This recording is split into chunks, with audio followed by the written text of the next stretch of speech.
And good evening, everybody, and welcome to Going Nuclear, full-blown coverage of the land. We are part of the Collectin' and Connectin', Good Vibes community. I'm Ethan Greenberg, and alongside of me is my co-host Mike Rasinski. And joining us here this evening, I've got my son Jacob Greenberg, and we've also got Mike's son Carter Rasinski. So appreciate everybody being here this evening. How's everybody doing? Carter, how you doing, bud? I guess you're doing all right. Wait, let's see. Mic on. Turn off the mute. I'm doing good. All right. So you're doing all right. It's Tuesday. We're making it through the week, right? Yep. All right. Excellent. Jacob, how you doing, bud? Doing good. You making it through the week? Yep. You're surviving. Are you not? Are you having any NFL withdrawal syndrome? Not yet. Okay. That's good, I suppose. That is definitely good. Mike, how are you tonight, sir? Yeah, what I'm excited about now is that the Super Bowl's over. We can actually get ready for our Cleveland Super Bowl, which is the draft, the NFL draft. The thing we look forward to every year since we never make the playoffs. Our sense of hope. It is. Now we can talk about it because there's no other football to talk about. Hey, wait a second. Let's not forget about the Columbus Aviators. We got UFL action in the Buckeye State. The who? Mike, we got the Columbus Aviators. You didn't even realize, man. Zero idea. Ted Ginn Jr. is your coach. Really? Yes, sir. We've even got I think he's still on the roster. Clayton Toon. Is this replacing the XFL? Is this like what is this now? What iteration are we talking about? Well, Jacob, so there was the XFL and the USFL, and Correct. They merged and became the UFL. Okay. And they moved some teams. Which team was this one, Jacob? Because you followed it really closely. Which team ended up in Columbus? I don't think they Ever stated announced specific? which teams were moving. Okay. Because I think, I'm not sure exactly how they do it, but I know there was I'm sure there was some kind of almost expansion draft that went on. Yes. You are correct, sir. I believe you are correct about that.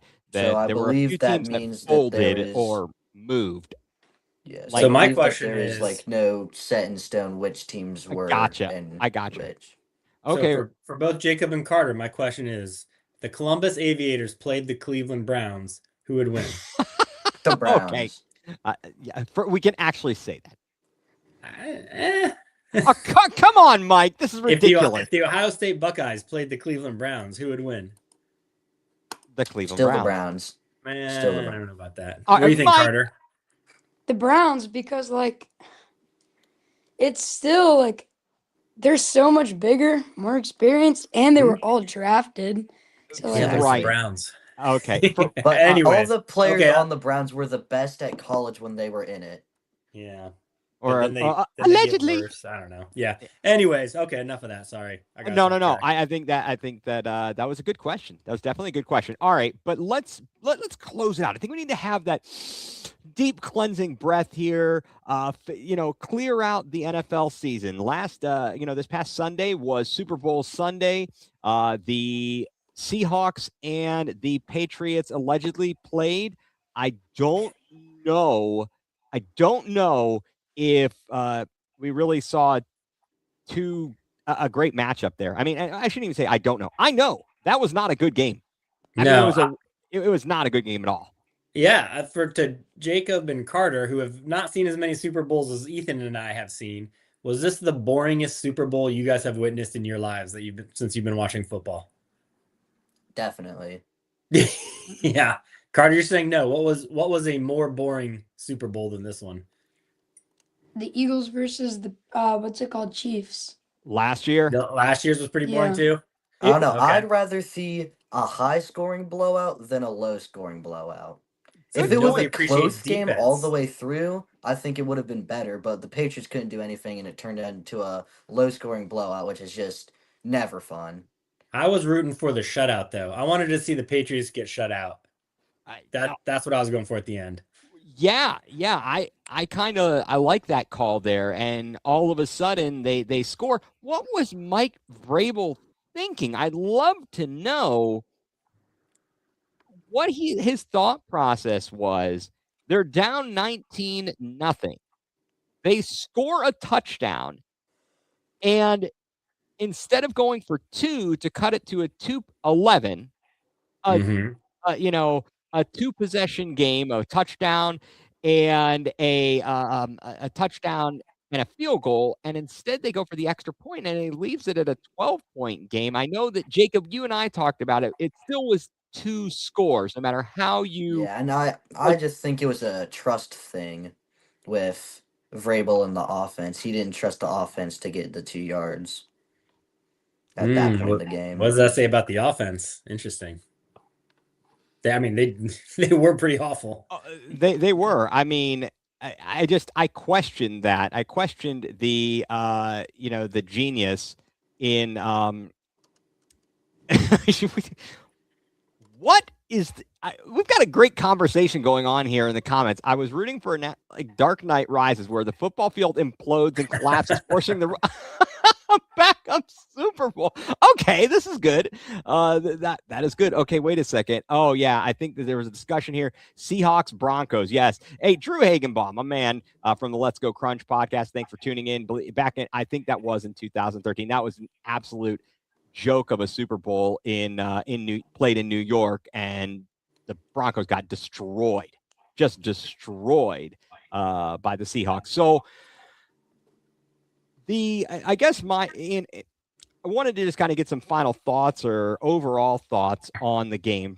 For me, I kind of felt like the Seahawks offense did just enough, and Sam Darnold avoided mistakes, while the Patriots offensive line was just absolute, garbage. And Drake May looked very mediocre. I said to Jacob, is that Drake May Field back there? That might be. I think it's a Drake may be trash. Maybe mid. I don't know. I mean, those are my initial, kind of thoughts, takeaways. Carter, what were your kind of takeaways there? I feel like he got all of like the hype and stuff just because he was playing absolutely terrible teams. He had to play like it probably doesn't matter like when they played the Broncos, Right. because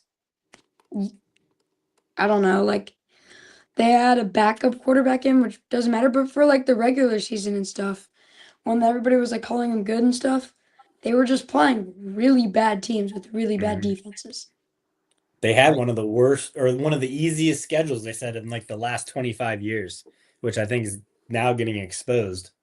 A little bit. And Jacob and I were talking about this, and I started thinking about the Browns in 2023. They weren't, the year before, they weren't so horrible. I forget how many games they won that season with that. That was the crazy year, the first year of Watson, with him suspended for X amount of games. But I think that they benefited a little bit from a weak schedule. You make the playoffs, then it gets significantly more difficult in terms of your, the other divisions, when you have to match up with like first place team, second place team, or so on and so forth, based upon where you were in the standings. I think it'll be interesting to see. I mean, I'm not going to discredit what New England did, but they look completely outmatched out there. And basically Mike Vrabel, Josh McDaniels, they got emasculated.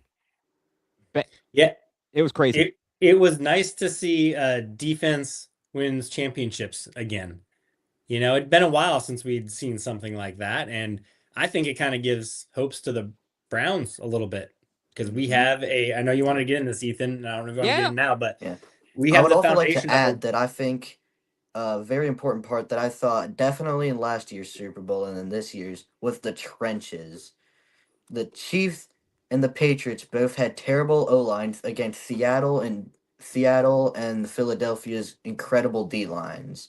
And that was a big difference maker in the game. Mahomes and Drake May were sacked a ton in those games. Yeah, good call. Good point. Mike, finish your thought there. Good. Thank you, Jacob.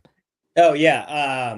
I mean, we have a young, or not much young, but a solid core, a good defense that we can build off of. And I think it just shows if we get some solid, decent offensive play, we could be competitive. Not saying playoffs, not saying Super Bowl, but it could be an interesting team to watch. And I think the Seahawks can kind of lay a blueprint for the Browns of how they could go about this rebuild. What I heard today, which I'd love to get your thoughts on this. I think it might have been, it was on ESPN Cleveland. Grossi might have talked about it. But they were discussing how the Browns are always kind of ahead of the trend and not in a good way. Like we were doing all this running and the tight ends and such. Nobody else was. They were just all about the passing. And now it's kind of trended back to the run game. I mean, Kenneth Walker winning the MVP and really that ground game was key for Seattle because I mean early on there were some moments where Sam Darnold was being pressured. He almost threw some picks, and I mean for the longest time it was 12-0. It was all Jason Myers. So I do have hopefully. Let's hope. That's all there is to it. I guess that's all I can say is we just have to have a little bit of faith, a little bit of hope here. Always have to have hope. Yeah, I did want to ask Carter too, since you were born in Seattle. Were you happy? How happy were you to see, I guess, kind of your second favorite team win? Is it your second favorite team? Yeah. Yeah. Did you have any debates with kids in school? Yesterday, did you go in? Were you discussing the Super Bowl at all? Did you rep your Seahawks?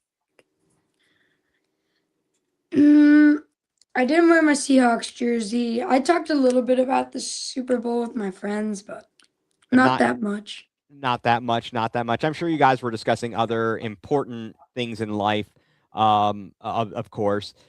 All right, so let's talk about the important things, Mike and Carter and Jacob, because the Super Bowl is more than just the game.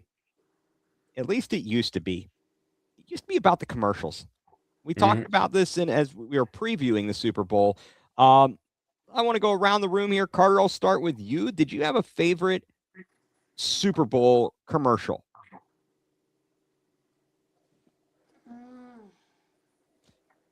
If you want to chew on that for a minute, Jacob, do you have a favorite Super Bowl commercial? What was your favorite?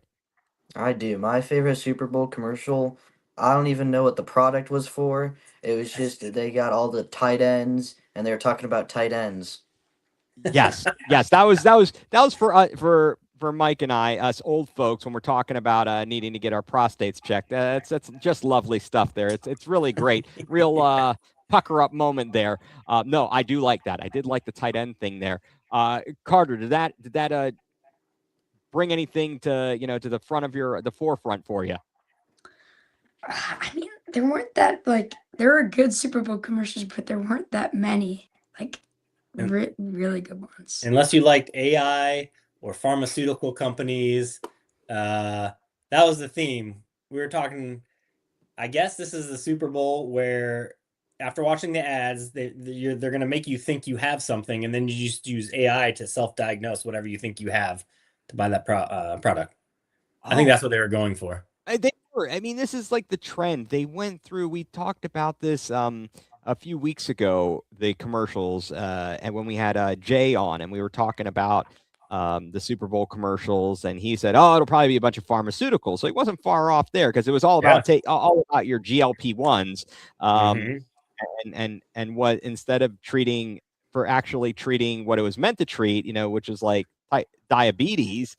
It's like, hey, let's get some weight loss going on here. All right, I don't want to step on a landmine here, but it is what it is.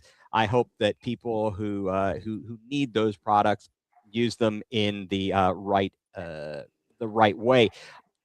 Mike, did you have did you have a favorite commercial? I did. One stood out above the rest. It was the Ben Stiller Instacart Yes. one where he tries to do the flip off the top. Yes. Yeah, they actually have I looked at it later. There's a 2-minute version of that commercial too online. Oh, if you really? watch the extended version. Yeah, that one caught me off guard. I had me laughing a bit. Not expecting that. Well, I think you guys were right. You talked about which commercials Carter had watched, and kind of you enjoyed from the prior Super Bowls. The Duncan commercial. I mean, to have I don't know. I mean, obviously they used AI with the aging for Ted Danson and others, but the fact that you have Carlton, Alfonso Ribeiro, from Fresh Prince, and you had Jaleel White, Steve Urkel. Yep. In there, that was pretty funny. And then who's it? Is it? It's Tom Brady popping up in there with Jennifer Aniston.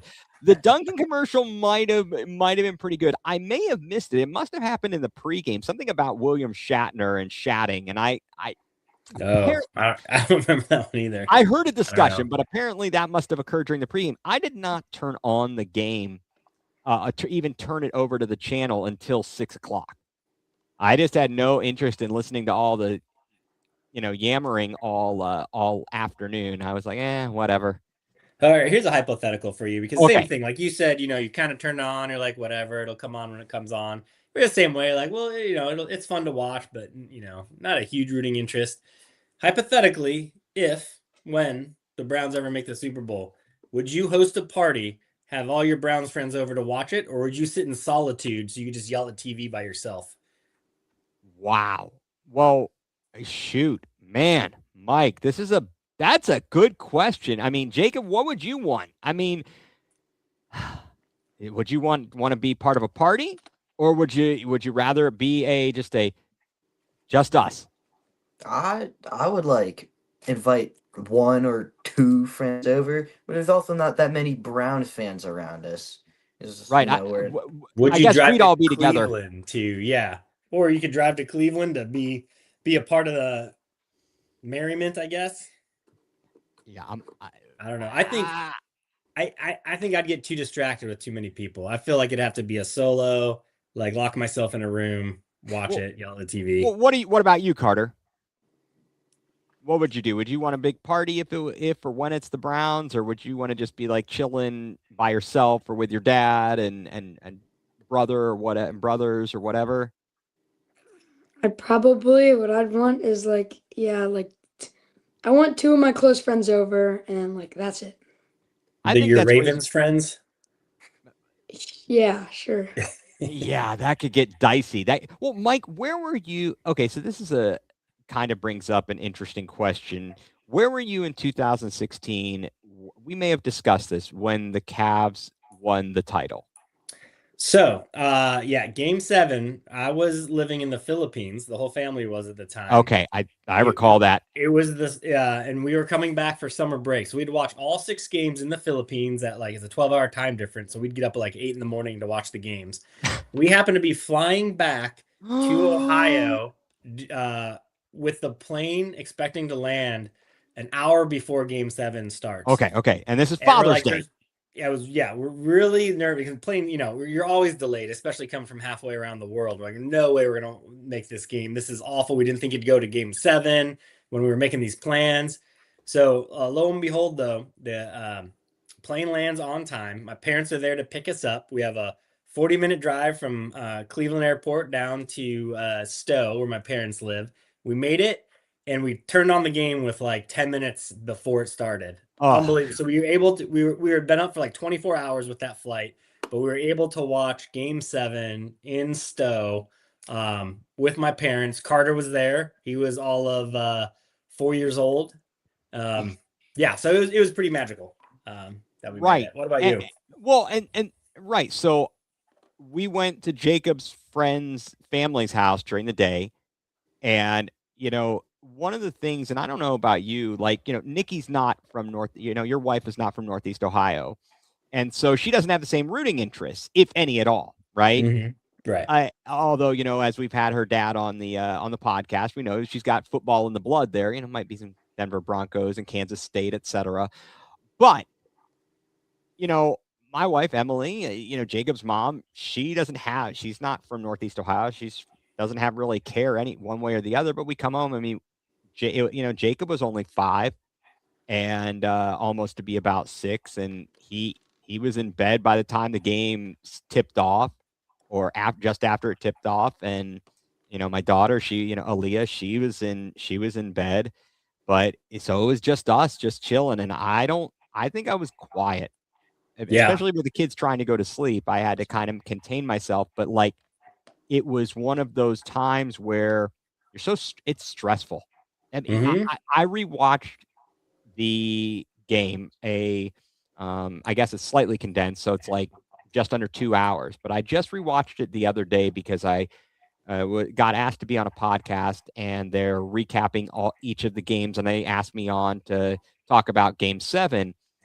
And as I watched that, I could feel the stress because it was back and forth and back and forth. I don't know if I'd want to be around a giant party of people, especially if the Browns were like one of these teams like the Chiefs or Patriots that had won it a bunch. You're like, okay, good. I'm great. No problem. Yeah. But the first time they make it to the Super Bowl, it's like you don't know what to feel, and it depends on who you're with. I wouldn't mind being with family, but at the same time, I don't want a lot of distractions. I am watching the game. I want people. It's like, look, if you're not watching the game, then okay, great, but I don't need you distracting me from watching the game. Also, if I'm upset now, I want to be able to be upset, whether that's angry upset, sad upset, I don't know. So I think that I'd probably keep it pretty small and very much controlled as to who I would watch the game with. Selective is the word I'd use. You bring up a good point that I think it's different for a Browns fan watching it than it is for like a Chiefs fan or a Philly fan or someone who sees championships all the time. It seems where we do not. So it's different. The one time we would make it. Mike, where were you during Game 7 of the 97 World Series? Were you in your dorm room? Yes. Was anybody else watching with you? Nope, I was it. I was by myself. How are we across campus from each other, each of us individually watching the games by ourselves? Yeah, it probably had something to do with our social standings in college at the time. I guess. Everybody else, I guess, went out to party. Yeah. I don't know. That night, someone ripped a water fountain out from the hallway in Terrace Hall. That was ridiculous. They were very angry. They were very angry about the result of the game and Jose Mesa blowing it. So, I mean, it is one of those things. I think that in those moments that have been so few, I've kind of just been chilling. Even during the 2016 World Series, some of the games, it just happened to be my in-laws were up here. And Jacob, I don't think you watched much of it, if any at all. And maybe in your room you had it on or something. But you would have been, well, let's see. I mean, again, you would have been much younger. You'd only been 6. So, yeah, you'd have been chilling in your room. But I was watching by myself, essentially. And when they got down in that Game 7, I was like, I don't even know. I think I had flipped the channel. And then I saw that. Yeah, and I saw Rajai Davis hit the home. I'm like, I'm going to get it back. Because to see that last out or all zeros and hear the final buzzer is just gut wrenching. Yeah. Yep. Yeah, so we were in the Philippines again for that World Series. I took the day off work because the game started at 8 a.m. in Manila. So I'm glad I did too, because I was in no headspace to go back to work after that gut wrenching loss. I don't know if I can take that. I just don't know if I can take that.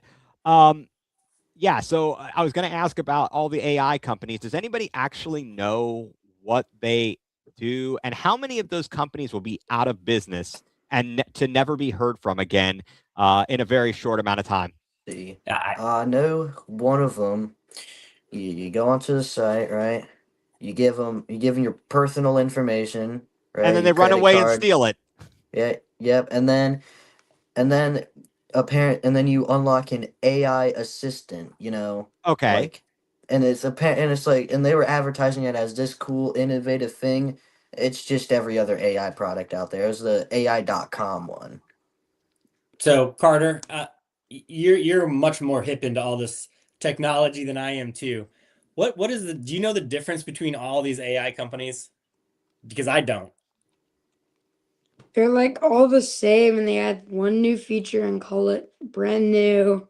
It's way better than the last. It's like, I So don't know. It's like even all the it's middle schoolers aren't too Nobody's impressed with it. enthralled by it.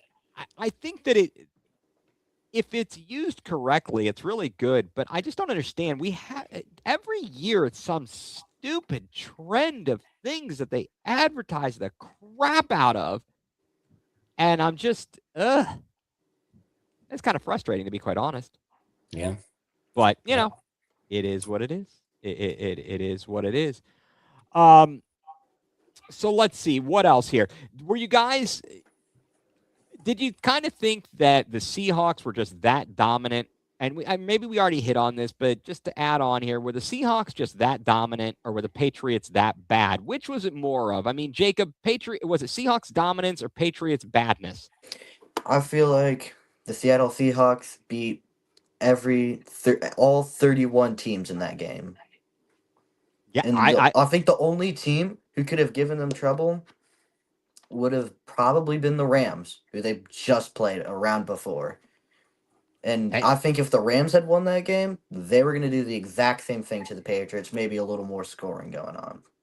Yeah, I kind of feel it. Carter, what do you think? Seahawks dominance or Patriots terribleness? Patriots terribleness. Wow. Okay. All right. Gotcha. Mike, what about you? Seahawks dominance, Patriots terribleness. I think I'm going with Seahawks dominance as well, just with that defense. It really was just, because I know we saw the Patriots, played an easy schedule, but they still had a pretty explosive offense in the regular season, and they could do nothing against Seattle. That was brutal. And I know that they've talked about there was question about Drake May's shoulder leading up to the game.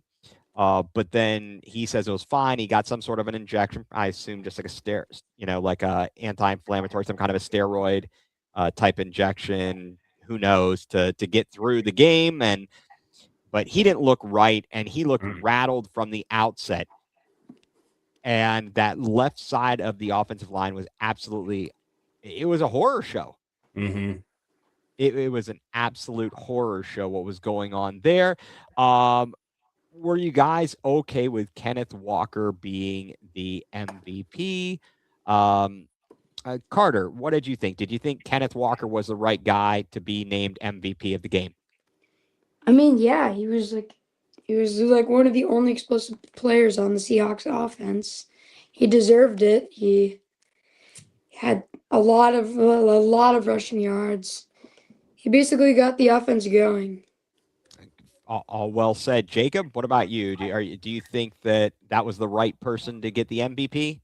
I mean, you think everybody's like, well, what about the kicker? Well, I mean, yeah, the kicker, he did great, but who got him in range? Yep. Well said. Well said. Mike, do you kind of concur with that, or do you have a wild card? No, I would have loved to see the kicker run the MVP. Like, that would have been amazing, but it would have been great if they could have somehow given it to the whole defense. Yeah. But I would love to be able to see if they could give it to like that in the entirety of the defensive line for just harassing Drake May and rendering the Patriots offense completely futile. The entire night. It was absolutely crazy. I think when the game was really close, you could have argued the kicker. You could have argued Jason Myers. But then once the dam broke and Seattle started scoring some points, it was like, it ain't going to him. He kind of did what he was supposed to do. And it's not like he hit a game-winning field goal or anything of that nature. He's not doing Cam Little 70-yard field goals like down in Jacksonville. But yeah, I think it was the right player, even though he didn't end up with any touchdowns. He really, it's weird that his run, I never really paid that close of attention to him and his running style, but it was so odd, just kind of slow walking. It's kind of like, Mike, would you agree how I don't know if it was like Jim Jones talked about Ty Jerome and would describe his play last year. He kind of slow walks it, and it just, it's like it's so deliberate and such. Yeah. Kinda No, you're right. Well, I think Carter needs to sign off. He's got a little bit of homework to do tonight for tomorrow. So all right. Well, Carter, thank you very much once again for joining us. Really appreciate it. And maybe next year we'll be able to talk about the Browns winning a Super Bowl or not being the worst team in the league or something like that. But something like that. But enjoy. You know what? It's all good. There's always hope. There's always next year, right, buddy? Yep. All right, man. Hey, thank you for joining us, Carter. Yeah, thanks for having me on. All right. So Carter will take him out here. All right. Awesome. Okay, just a couple quick pieces of business here. Talking about the Browns. One other thing I think that came out after we were on last time was that, in fact, Jim Schwartz resigned for the Browns. Can the Browns maintain the same level of defensive play that they've had under Jim Schwartz the past couple of years? Do you think it could be better? Might it be worse? I don't know. I mean, Jacob, what do you think, losing a guy like Jim Schwartz? Yeah, I think that the job of the new DC is to keep the basics of the old Schwartz scheme, but to elevate it. I think what they're looking for in this process is someone who has solutions to predictability and tackling. Okay, yeah. Those were the biggest things that you could see in the Browns defense. Maybe they get someone to run disguise in coverage, because in coverage we were showing one high looks, and like it was just, we went out there and we said our players are better than yours. 70-30 man split. It's just much more than that's like college level. Yeah.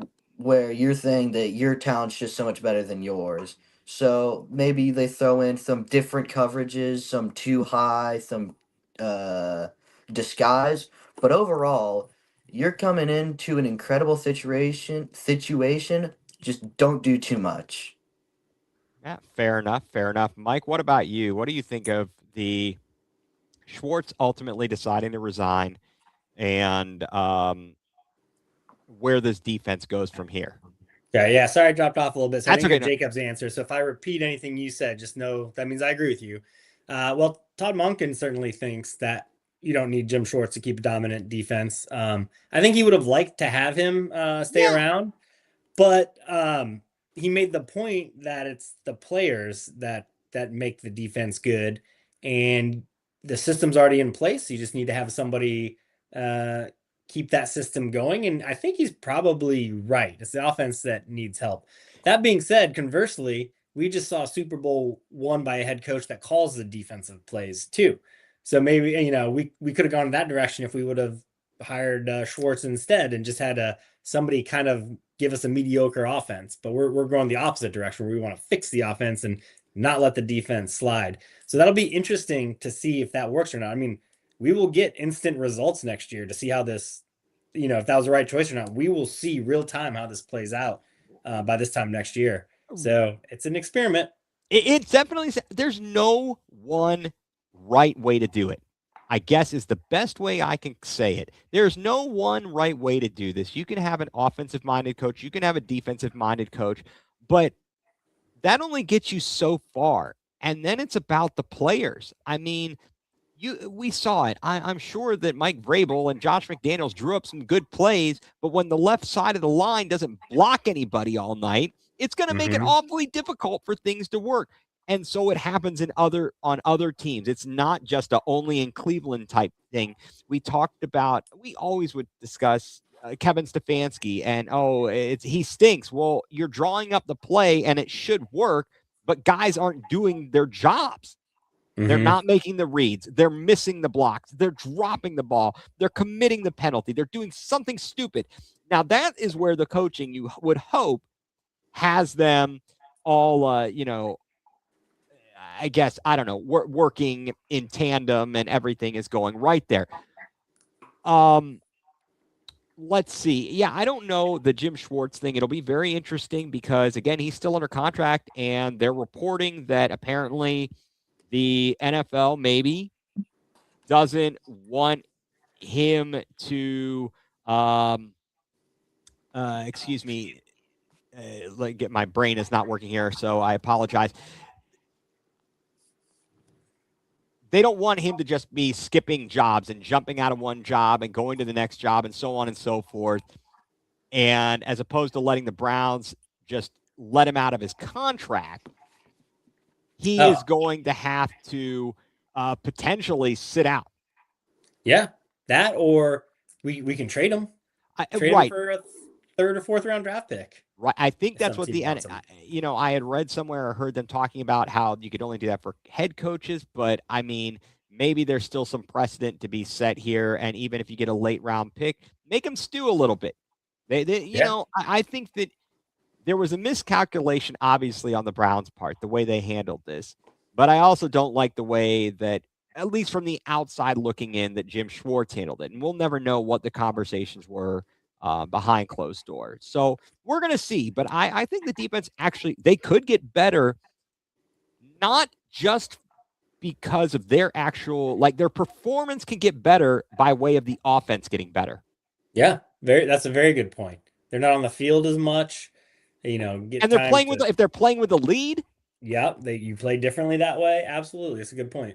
So we'll see what happens there. The other news, a couple of things. One, I know that I just saw that apparently the Browns are hiring someone who is with a special teams coach with the Packers. I think it's Brian Storer. I'm gonna have to double check that, so don't quote me on that. But we're hiring him for special teams coordinator. And apparently Deuce Staley is going to stick around as running backs coach, as far as I just saw prior to us coming on. Last night on Instagram, David Njoku and all social media, David Njoku posted essentially a farewell, as it doesn't. He's going to be a free agent. He's not going to be under contract, and it appears the Browns are not going to be re-signing him, which is no surprise here. Mike, are you in any way were you shocked by that at all? No, I mean, he's been hurt, it seems like, the last 2 seasons quite a bit. And then when you draft Fannin, who's very productive this season, you kind of saw the writing on the wall. So, he was good for the team for the first few years we had him, which is great, but probably not worth the money right now when we're already cash strapped. So I get what they're doing. It was a nice letter he wrote, thanking Cleveland for everything. So I think he will be well remembered in Cleveland. Yeah. Even though there was that point in time when he was asking for a trade, and they're like, no, we're not going to do that. They love doing that. Well, and Jacob, I'll get your thoughts on the Njoku move and stuff, but I want to ask Mike a question, then I'll have you give your answer as well. What if you were talking to David Njoku or talking about David Njoku, what is your kind of fondest recollection of his time in Cleveland, whether it be on the field, off the field, or otherwise? So the one play that sticks out in my mind, and I remember this because I was watching this, I think this is what really got Carter and Alex excited about the Browns. I don't remember who they were playing or what year it was, but do you remember the 4th down one-handed touchdown catch he made to win the game? It might have been against the Dolphins like 3 or 4 years ago. Wow, I don't know. I remember the touchdown pass he caught to tie the game against Tom Brady and the Buccaneers. But I don't remember that. But okay, I'm going to look it up as Jacob answers, and I'll come back with the one I'm thinking of. But definitely. Jacob, were you shocked at all about this move, or does this also come as no surprise? And if there was one thing, moment of David Njoku's Cleveland Browns legacy that you specifically recall or stands out to you? No, this was not a surprising move at much all. If we're assuming the plan is that Monken's going to bring in some of the guys from Baltimore, and that as the writing was on the wall this year of how Fannin played, and it was looking to be pretty obvious that Njoku would be just too much money, and at this point, the for what we could get out of a cheaper guy would probably be about equivalent to what we were going to get out of Njoku. Okay. And was there anyone particular, like in watching Njoku play, anything that stands out to you? I think this is more off the field, but the way he cared so much about Flacco Yes. and his Yes. relationship with him, as that is, and I knew he was excited this season when Flacco was announced to starter, because he's like a contract year. Last time I balled out with him, I got a bunch of yards. He was thinking he had money on his mind. Unfortunately, Flacco had something else on his mind. Well, the Browns also had something else on their mind, and they underperformed, and that's a whole other ball of wax, huh?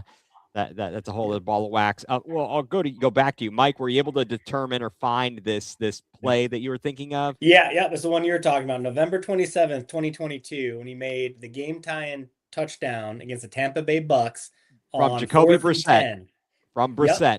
And they ended up winning the game in overtime. Yes. Okay. All right. Yeah, that was an amazing game. I guess for me, I'm like you guys, not shocked in the least. And I think that, heck of a career. To have a 9-year career with the Browns is actually pretty impressive. And you think about it, that draft class was the first rounders. It was Garrett, Julius Hot Peppers, and David Njoku. And Njoku going 9 seasons. So let's see, 384 catches, 4,062 yards, 34 touchdowns. I'll remember just some of the great plays of him bulldozing and leaping over people. He would early on obviously make some great catches, but then drop some super easy ones. Certainly, I think I'm not alone in this memory. Him going out and playing after he had caught himself on fire. Yeah. His face burnt up, his hands burnt up. That's pretty courageous. And I think he was a good ambassador, a very good ambassador for Cleveland. Again, he had his moment where he was requesting a trade, but just a good ambassador overall. So farewell to David Njoku. He's going to be one of those guys. I'll kind of like, he's might be leaving on slightly more of his terms, sort of, than Joe Hayden, but he's the type of guy you know that he'll always be welcome back. Always be welcome back and be considered part of the Browns. So I think that ties up a lot of loose ends. Jacob, did you have any other thoughts on the Browns or the Super Bowl or anything? And I think maybe one other thing is maybe what we do to replace Njoku. Yeah. So I think what is the most likely is Monken's going to bring in Isaiah Likely as tight end 2 and Charlie Kohler as the blocking tight end 3, both from the Ravens, to kind of like have having good 2 option. I think Isaiah Likely, would be a good number 2 option and could definitely make some plays, and also has maybe more blocking ability than Fannin did, and would be better at that 2 spot and promoting Fannin up to 1 to do a lot more pass catching. Well, yeah, and I think that there's some parts of Harold Fannin's game that have to be worked on, but I think that that's just part of the maturation process. Getting him a little bit bigger, blocking, etc. Those types of things. But like you mentioned, you bring in a guy like Kohler as a blocking tight end, that makes a big difference. And Likely is a very good offensive producer. Certainly, he picked up some of the slack when Mark Andrews wasn't playing. So, I wouldn't mind that at all. Absolutely. So, good deal. Jacob, we are going to move on to the Cavs. You can stick around if you'd like. If not, you can head on out, sir. All right, I'll head on out. Thanks for having me on. Oh, you're welcome. Right. We'll be chatting again soon. Maybe even tonight, later. Let me one last thing. Wait, what you got? The Super Bowl 61 logo, which should predict the 2 teams that are going to be in next year's Super Bowl, right? That's the conspiracy theory. So what I've heard is, if you haven't seen it, it's LXI. It's the blue wave against like a sunsetting background. All right, Dolphins are in, right? Dolphins and the Bears with the orangish color. Yep. But I see orange and brown in there too. I see orange and brown. That's what I've seen that as well. So hey, there is orange. Throw that out there. There is orange. Mm-hmm. So I mean, there's hope, but then so place your bets now. Odds are going to be good. You'll get good odds. Place your bets now. We've got a terrible. Our schedule is going to be bad. Yeah. Our schedule is not going to. We have an opportunity. You already have a defense that has tremendous players on it, barring injury. You have an opportunity there, and if you can continue to build a dominant defense and get even mediocre, middle of the pack offense, who knows? Super Bowl, calling it here. I like it. I love it. All right, Jacob, thank you for joining us. Appreciate it, sir. All right, see ya. See ya.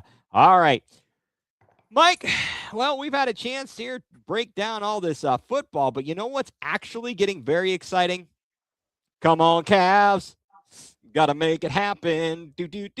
You're repping the Evan Mobley. I got my my Cavs hat on here. Right after we finished the podcast last week, the trade was announced that Darius Garland was being sent to the Clippers and a second-round pick in exchange for James Harden.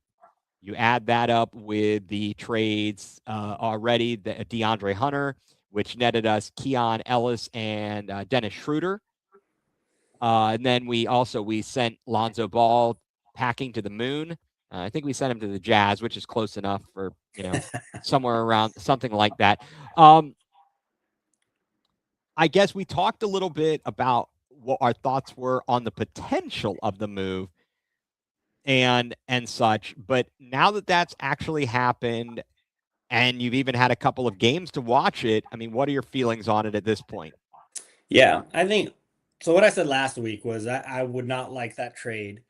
And it more had to do with Harden's attitude, excuse me, more than his skill or anything like that. Right. We talked about, one sec. Sorry about that. We talked about how Harden has better stats than Garland. You can't dispute that. No. But we might not just want the drama that comes with him from a guy that's requested trades like for the last 6 years or everywhere. Something like that. Everywhere he's been, he requests a trade. Yeah. Now, we have a 2-game sample here, and the 2-game samples look pretty good with him on the court. And, everything says that he's actually really good with the new team he goes to in that first year before, for whatever reason, he gets disgruntled. So maybe this window is this year, and that would be okay. If this gets us over the top for this year with him, and he's producing and he's happy and he doesn't cause drama, then I guess that trade will be worth it to trade it in for one more championship. And if you can maybe we only have him for one more year after this. It's a team option, I believe, for next year. Right. So you can either cut ties now, or you keep him for one more year, hoping he will still be happy one more year, and then you're done with him. So I get it. I guess I'm, after seeing these last 2 games too, I'm not angry about it. It seems like it could work. So, and Garland, like you said, availability, that's the biggest key. And he wasn't available. And he won't be for a while. So, I'm warming to it. We'll see how it plays out, but I kind of like it now. I'm changing my mind from what I said last week. But that's okay. And I think that's where people get caught up. They want to have an opinion, and then they don't want to admit that they were like, maybe on second thought. And it's like, it's fine. I'd much rather go into it and think about it. And okay, you can feel however you feel, but be willing to re-examine it at some point. I'm very excited about the move. I like what we saw these first 2 games, although, as you and I discussed earlier, the box score shows the starters absolutely stunk in the first game he was in. That was the one at Sacramento, and the bench carried the team. And last night, it was conversely. The starters carried the way. There wasn't as much contribution and the plus minus from the bench. It was all about the starters. Do you think that this, for fans, and you kind of touched on it, was more upsetting the move of Darius Garland from the perspective of they like Darius Garland. He's seemed like a good kid and a likable figure. Yeah, I agree, and also the longest tenured Cav at this point. He kind of started the rebuild to what we have now, and then there's if there's anything we know about Cleveland fans, we're very nostalgic and we like to hold on to these like blue collar players. Yes. And he was like that, and you could tell he always tried, he gave a good effort. Yeah, but winning will cover that up too. If we can win with Harden, people will still like Garland, but they will be okay that we shipped him away. Hey, and I think if they were to win a title this year, I think Garland would get a ring. I think. Yeah, I think you're right. Yeah, I think he would get a ring, and that's pretty cool. That'd be kind of a win-win situation for everybody there, and such. Did you stay up last night to watch the game? I mean, I know you had to get up early, but well, I'm drinking coffee right now. I did stay up and watch the whole game last night and the Sacramento game a couple nights before that. Yeah, it's been some late nights, but they were fun games to watch. Both of them were. Yeah, I listened to the game. I couldn't find a dodgy stream on the night whenever they played Sacramento, so I listened. I stayed up late to listen to the game, and certainly yesterday I did find a dodgy stream to watch the game, and it was well worth it. It was absolutely well worth it. I mean, the Cavs trailed that by as many as 11 points in the fourth quarter. They mount this comeback. The only lead they had in the fourth quarter is when Donovan Mitchell hit those 2 free throws with 9/10 of a second left on the clock. And essentially, they started the game up 6-0. The Nuggets caught them, passed them, and the Cavs were playing catch-up all night long. They tied it a few times. Maybe they had a 1-point lead for a brief second. But they were chasing them all night, and I felt like they're so close. They're in this. Can they just get this one more basket? And didn't come until the end, but I mean, what stood out to you last night about this win, a big win? And we're going to keep in mind here, the Cavs are still without Evan Mobley, and last night the Nuggets were without front court players like Aaron Gordon and Spencer Jones. They're also without Peyton Watson, so they're a little bit shorthanded as well. But I mean, what were your takeaways from last night's game? Yeah, so what immediately stood out to me last night was this was the opposite of the Miami Heat game that we lost in the last second. Do you remember that game? Yes. We had a bucket and tied it up, or we were up by 1. I forget what it is, with like 0.2 seconds, 0.3 seconds. They tossed an inbound alley-oop, and we lost the game on like a and Jarrett Allen wasn't on the floor. And Jarrett Allen wasn't on the floor. And this was the exact opposite, where we actually had the medal with 0.9 seconds to come back and win. And our team's the one that kept fighting back and had, it seemed like, more of the mental toughness, where we just collapsed in the Miami game. And just to see that switch, like the dichotomy of those two games, and especially seeing this one now later in the season after kind of switching our lineup around, that gave me encouragement. And then you mentioned Jarrett Allen. He was a beast on this trip out west too. And if we can get that kind of production, and maybe the silver lining to Mobley's injury is that he is getting more of a chance to show his skill set. And if he can keep that up when Mobley comes back, I think that'll be a blessing in disguise. Yeah. Is that on coaching though, to make sure that he's involved as opposed? I mean, and how do you solve for that? Because it always seems like when Mobley's out, Allen will step up and he can have those monster games, and then other times he's just kind of chilling out and and up in the clouds, and it's like, dude, you got to play like this every night. Well, and that leads to the bigger question too. What are we going to do when Mobley, Max Strus, Dean Wade come back? Because yesterday, we had 10 players play. Right. And that doesn't include those 3 who are staples. They're starters, essentially. They've been starters, all season. And Strus will be when he comes back. Who doesn't get the playing time? How are they going to fit? Now, it's a good problem to have. We have a lot of talented players, and some are going to have to sit. But what are they going to do? I don't know. Is Tyson going to come off the bench, or is he going to stay? So, look, we know that when Mobley comes back, it should be Allen, Mobley, Harden, Mitchell, and would it be Tyson, or is it Strus? Now, I think it's going to have to be Tyson until Strus gets his legs back. And Okay. he may not even get him back till the playoffs. He may depending on when not. he comes back. So it may be, I think you stick with Tyson, let that starting unit gel, and just Strus this year is just going to have to come off the bench and you that's fine reevaluate with next me. year. That's fine with me. I'm perfectly okay with that. You talk about we just gave Naquan Tomlin. They made the room on the roster. They opened up a roster spot. Naquan Tomlin signed a full deal with the Cavs. He is no longer a two-way player from the G League, which is amazing. I believe it's 2 years for $3 million, so $1.5 million a year. Not too shabby. It'll only take me 20 years. 20 years at my current salary to earn one of those years. So, hey, I'd say that's pretty good. That's pretty good. Yeah. He's pretty good. No, I mean, I wonder is who's going to be on the outside looking in? I think, or will it be game dependent? Yeah, good question. And because we have this good problem, it's too late now because the draft deadline's passed. But do you trade now some of our players maybe in the offseason for more draft picks? Because we don't have a lot of draft picks coming up to try to, if this does work and sustains, you need to replenish your expensive players with some cheap rookies coming in. And we don't have a lot of draft picks.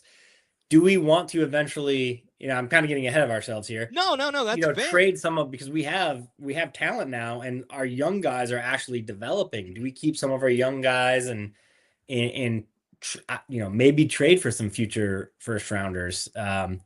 But yes, who is going to lose playing time? I mean, when's the last time you saw Larry Nance play? I know he's been hurt. A couple. But, it was on this road trip. There was at least one game I saw. He was in there. It might have been the terrible performance at Phoenix. And the way we started this road trip at Phoenix, I was like, this is a disaster. Yeah. And then we end up ripping off the next 4.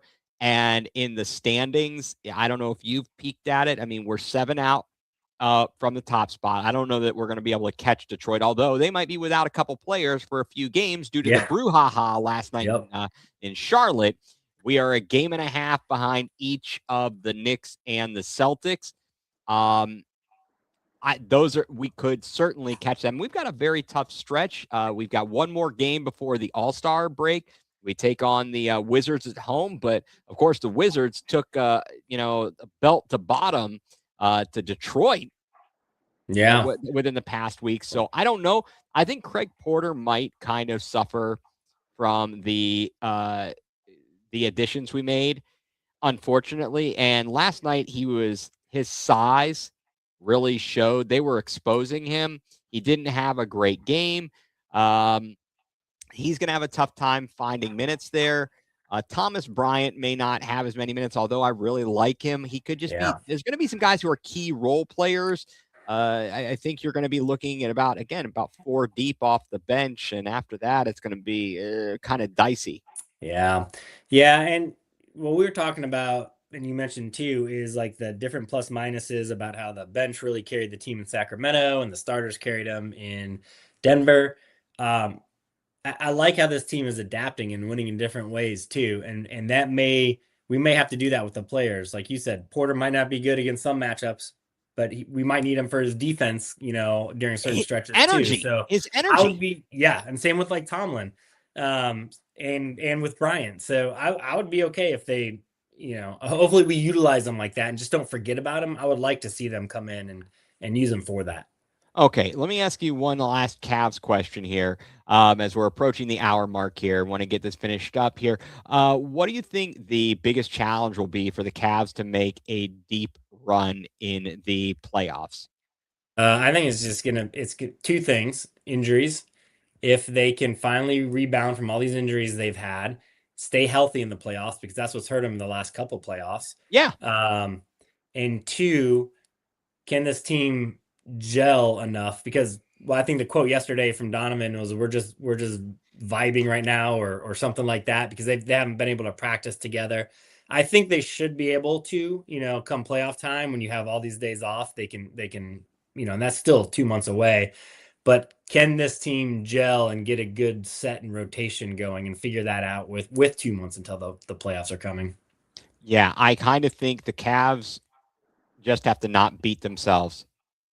I think we've got a very good chance in the Eastern Conference. The Pistons are going to be scrappy. They're young.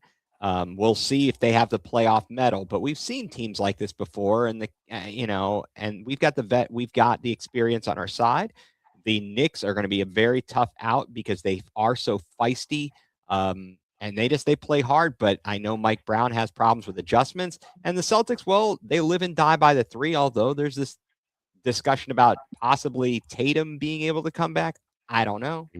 But we'll see. We got a long way to go. One more game before the All-Star break. Take on the Wizards. I know you're going to be watching the terrible dunk contest, but I'll be watching the three-point shootout. I want to see Spida in the three-point shootout. And have you been watching any of the Olympics? We just had on curling right before this. Curling. I'm still trying to figure out the rules. I don't understand them, but it's fascinating. It is. I do. I got into it a couple Olympics ago. They really started showing it. Fantastic stuff. It was a great mixed doubles gold medal match there. Exciting stuff. And it was exciting in the semifinal against Italy for sure. And the women's hockey mopped up on Canada. So that was a good day. That was a very good day. Well, why don't you tell us, Mike, what has you going nuclear this week? Okay. This is concerning the halftime show at the Super Bowl. It has nothing to do with politics or any of that. It has to do with why was there no dancing bushes? So if you realize that I think it's actually sugar canes, all the sugar cane field around the stage was actually people dressed up. Yes. Because it was just easier, as I read later, for them to get, set up and then decamp the set if they're actually people moving in. So my question is, well, what a missed opportunity. Yeah. You could have had a great breakout dance session with these dancing sugarcane bushes, and instead they just stood there and did nothing. Why would you not incorporate them into any of those dance numbers? It would have been fantastic, like dancing Left Shark or whatever when Katy Perry was up there. It could have stolen the show. It's just such a missed opportunity. By the way, I heard those guys got paid like $1,700 to do that, be a standing sugar cane with all the rehearsals and stuff they had to do. So like, you think about it like, hey, I put on my resume. It's like I was in the halftime show at the Super Bowl, with Bad Bunny. Oh, you were? What'd you do? Right. I was a sugar cane plant. I was just standing there. Just know I was there. That's all you need to know. That's all you need to know. Well, I agree. Well, I'm going to go a little off my beaten path here. And what has me going nuclear this week, Mike, is why is it every time I take my car to to get service that it's just a nightmare waiting to happen? Every time you go in for service, there's always something. It's not just we need to top off your fluid or something like that. It's always like, this probably should be replaced, and it's going to be expensive. Now, it doesn't have to be done right then, but it's inevitably coming. So what has me going nuclear this week is just, why can't taking my car to get service be simple and not make me worry about going broke? Yes. I can totally relate. Yeah. I know. Well, Mike, thank you very much as always. Appreciate you being on. Let Carter know. Thank him for joining us as well. Folks, that is going to do it for us here tonight. Of course, want to thank Collected and Connected and Good Vibes community. Thank you for everybody who chimed in, was in the comments there, following along. Thanks, Polly Campione, for having us as part of the community. And so, for Mike Rasinski, I'm Ethan Greenberg, and you've been tuned in to Going Nuclear, full-blown coverage of the land.